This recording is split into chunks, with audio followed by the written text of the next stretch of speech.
we started with the living world and we understood completely the first chapter, which is classification of the living world by biological concepts. And then we moved on to the next chapter, which was understanding the biological classification. The third chapter was on Kingdom Plantae. The entire series, stay with me, go back to my previous lectures to look at Kingdom Plantae. Now, I'm uploading a lecture very soon on the complete overview or a quick review of Kingdom Plantae. The next series is going to be on Kingdom Animalia. Please like, share, subscribe my lectures with as many students as possible, and do ask me in the comment section, engage with me in the comment section, and do let me know what clarity on what topic you need next. So starting with Kingdom Animalia, the first lecture is going to be general overview on complete explanation of Kingdom Animalia from NCERT textbook point of view, line by line. Go through the NCERT textbook. It is the first 3 pages that I'm explaining to you in this chapter, along with the 2 important tables that are given. Now you have to understand these tables very clearly, and very importantly, line by line, if you have to solve MCQs, NEET, NTA based MCQs from this chapter. The 2 tables that are given that I'm talking about is the first table, which gives you a complete overview of classification, and the table which is given on last page of your NCERT textbook. Stay with me. So as given in your NCERT textbook, Kingdom Animalia, how do you classify? Now you understand, just giving you a quick recap of the living world. The living world is divided into 5 kingdoms. The first is Kingdom Monera, which is all bacteria of the world. Kingdom Protista, which includes protists and 5 different classes, which are all said to be ancestors of the living world. The third is Kingdom Fungi. The fourth is Kingdom Plantae. Plantae includes algae, bryophytes, pteridophytes, gymnosperms and angiosperms. Clear on this? Now we move on to Kingdom Animalia. The first basis on which an organism is classified into Kingdom Animalia is, go back to the second chapter and go through that entire table. The first is that all heterotrophic organisms are placed in Kingdom Animalia. So one thing is clear. Secondly, they are all multicellular and eukaryotic. That is clear. Unicellular world was only Monera and Protista. Fungi, Plantae and Animalia is multicellular world. So all organisms that are heterotrophic and multicellular are placed in Kingdom Animalia. In addition to that, Kingdom Animalia includes all organisms that are heterotrophic. That is, they do not produce their own food. If they were eukaryotic and multicellular but were autotrophic, they would have been placed in Plantae. That is, they were able to synthesize their own food, then they would have found a position in Plantae. But all those organisms that are heterotrophic come under Kingdom Animalia. 2 other specific points that are, all organisms coming in Kingdom Animalia are holozoic. That is, they've got a small opening through which they ingest their food material. And the most important point is, all organisms coming under Kingdom Animalia, the cell is specifically without a cell wall. Clear? These are the 5 points that make an organism come under Kingdom Animalia. Okay. Now moving on, within Kingdom Animalia, we have divided it into 10 different phyla. And what is that basis of classification? Okay. The first most important basis of classification is that level of organization. So within Kingdom Animalia, all those organisms that have a cellular based organization, where cells just form aggregates and start performing functions, are placed in Polyphera. After that comes tissue-based organization. That is, the cells have organized themselves into tissues, and there are tissues. The organism has got a level of organization where an aggregate of tissues performs certain functions. And the last is organ-based and organ system-based organization. Now, organ-based organization starts from Platyhelminthes, which is flatworm. Organ-based organization starts from Platyhelminthes, which is flatworms. And after that, after annelid starts organ system-based organization. That is, now the organs have organized them into organ systems, and one organ system performs a certain function. To give you more clarity on this, I will make a couple of shots on this as well. To give you more clarity on this, for example, there's an organ in my body which is called as a mouth, there's an organ which is called as an esophagus, there's an organ which is called as a stomach, organ liver, organ intestine, and an organ which is called as anus. Together they get together and make the digestive system. Is that clear?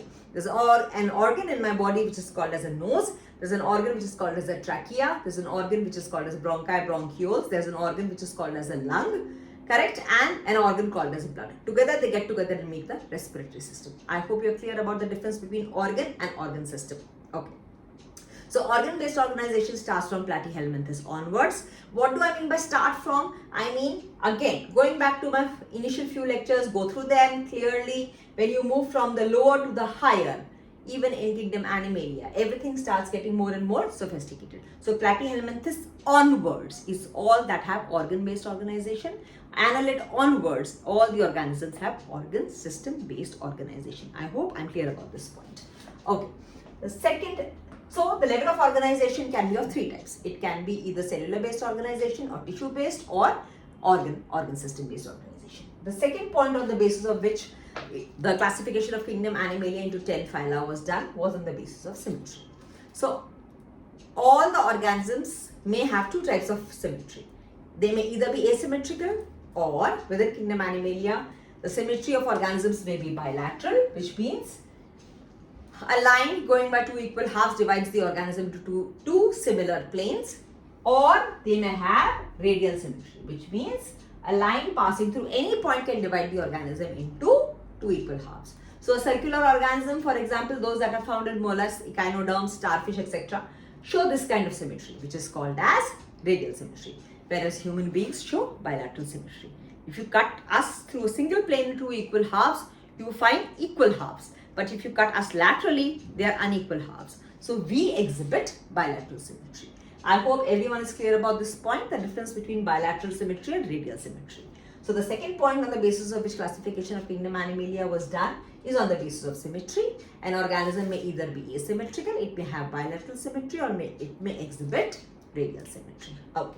The third point on the basis of which this classification was done, I made a short on it, please go through my shorts as well, is called as germ layers, which is, so you go through my short which is named as germ layers. What is the meaning of a germ layer or a germinal layer? I've explained it very adequately and clearly in that short, but I'll repeat it once again. We all start our lives as a single cell, which is a zygote, because we are all products of sexual reproduction. Okay. Asexual and vegetative reproduction doesn't take place in higher organisms. Kingdom Plantae also exhibits sexual reproduction and a little form of vegetative reproduction. But asexual reproduction doesn't exist in higher organisms. Okay. So we are clear on one point, that we all start our lives as a single cell, which is the zygote, formed from the union of a male gamete and a female gamete. Now the zygote divides into two cells, 2 divides into 4, 4 into 16, 16 into 32, 32 into 64. Once it forms a mass of ball of cells, 64 or 128 cells. Now it has to organize itself into certain layers, so that every layer will give rise to some different organ. For example, you would have heard these words, that our heart is mesodermal in origin and our skin is ectodermal in origin. So those organisms in which these layers are 2 are called as diploblastic. Those organisms in which these 3 layers are 3 are called as triploblastic. Needless to say, all higher organisms, including man, etc., are triploblastic. That is, they've got 3 germ layers. The zygote, after division and division, the embryo organizes itself into 3 germ layers, and ectoderm, mesoderm and endoderm. Those organisms which have only 2 germ layers, for example, coelentrates, which are the lower ones, are called as diploblastic. Okay, the next point is coelom. What is the meaning of a coelom? The coelom is a general word which is used for body cavity. So all higher organisms, including human beings, have got a body cavity, and this body cavity is lined by a mesoderm. Such organisms are called as coelomate. The lower animals or lower organisms of kingdom Animalia are acoelomate, which means they do not have a body cavity. The body is just roughly structured, just has a couple of cells, a couple of tissues, etc., and it performs the functions. Now, till platyhelminthes, all organisms are acoelomate. Annelids come under the category of comes under the category of pseudocoelomate, which means the endoderm is not lined by mesoderm, but mesoderm is found in discrete pouches. So that is called as a false body cavity, and hence it is referred to as a pseudocoelom. Pseudo is the word which means false. Now this is found only in Ascalominthes, and henceforth after that, annelid onwards is all proper body cavity, which all organisms are referred to as coelomate. That is, they have a proper body cavity or a coelom. the fifth point of differentiation of classification is segmentation. When a body is divided, has got repeated segments of something, of certain organs or certain cells repeat themselves, that is called as segmentation. Metameric, another word for segmentation is metamerism. Metamerism is very clearly exhibited and understood by students when we use the example of earthworm. It's got a ring-like structures and certain organs repeat themselves in the rings. So annelid onwards is proper metameric segmentation, but onwards means arthropod also has a proper segmentation of the body into head, thorax, abdomen. Understood? We also have a proper segmentation of our body. So the body is segmented into head, which includes the nervous system, the main part of the brain, spinal cord, sense organs, etc. We've got a thorax, an abdominal region, and we've got our limbs. So the body is properly segmented. That is referred to as segmentation or metamerism. And the last point on the basis of which this classification of kingdom Animalia into 10 phyla is done is said to be notochord. Now, what is a notochord? Notochord is a thin rod-like structure which is found in certain organisms. Those organisms that have a notochord are referred to as chordates, are classified into chordates. Those that don't have a notochord are classified into non-chordates. I'll give you a little detail about this, though I'll be repeating it again and again throughout my next series. But remember, again the chordates or those that have a notochord are divided into three more categories. That is urochordates, cephalochordates and hemichordates. Hemichordata comes under non-chordates, and then within chordates includes urochordates, cephalochordates and vertebrates. Now hemi means hemichordates are the organisms which are included under non-chordates, so they do not have a notochord. But why are they called hemichordates then? They are called hemichordates because they've got a notochord-like structure. So they are referred to as hemichordates. Once we come to chordata, phylum chordata. Phylum chordata is further divided into subphyla, which are urochordate, cephalochordate and vertebrate. You understood the word vertebrata. Vertebrata means all organisms in which the notochord is replaced. Notochord is replaced. Repeating it again. Notochord is replaced by a vertebral column. Are all included under vertebrata. Uro means tail. So urochordates includes all those organisms that have a notochord in their larval tail. Once they metamorphosize, the notochord disappears. Cephalic region means the head region. So cephalochordates, it's all simple English. It's simple words. Cephalochordates includes all those organisms where notochord is present from head to tail and it exists throughout the life cycle of the organism. I'm going to repeat these concepts again and again. Phylum chordata, non-chordates includes hemichordates where notochord is not present but a notochord-like structure is present. Phylum chordata is divided further into three subphyla, which is urochordate, cephalochordate and vertebrata. Again, this table is given in NCERT. I'm just repeating it, explaining the table to you. Urochordates includes all those organisms in which the notochord is present in the larval tail, then it disappears. Cephalochordate, cephalic means head, includes all those organisms where the notochord is present from head to tail throughout the life cycle of the organism.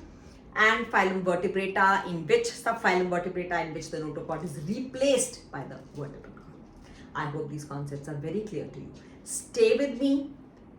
Next lecture, I'm going to give you a complete overview or revision of kingdom plantae. It's going to be a quick recap of kingdom plantae in 20 minutes.